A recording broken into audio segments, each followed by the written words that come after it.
I'm joined by Will Eglin, President and CEO of Lexington Realty Trust. So, Will, can you tell us a little bit about your strategy for selling land holdings in New York City?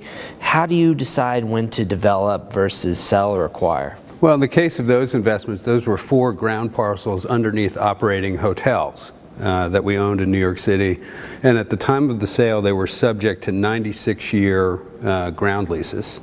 So if you think about it, given the nature of that long-term lease and the known revenue stream, that was probably our most bond-like holding in our portfolio. So we effected a very good sale relative to the price that we bought them at several years ago.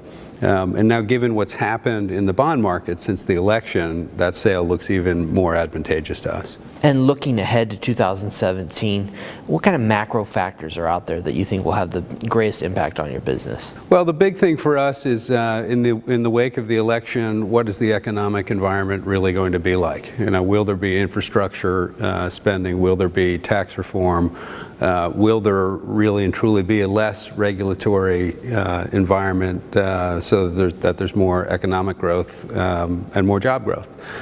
So in our mind, given the move in interest rates, there should arguably be higher yielding investment opportunities as we look ahead. So we're very enthusiastic about the opportunity set that we expect to see next year. Lastly, tell us a little bit about your balance sheet. Do you feel like it's been strengthened heading into 2017? Our balance sheet right now is as good as it can be. We're leveraged net debt to EBITDA at about 5.3 times, which is our lowest level ever. We have more cash than usual on our balance sheet. We have nothing drawn on our bank lines, which are fully available.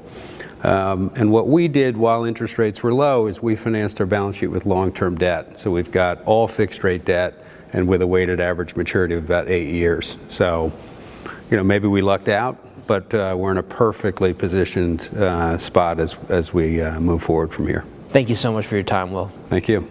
And for more on this and other REIT news and analysis, be sure to visit REIT.com.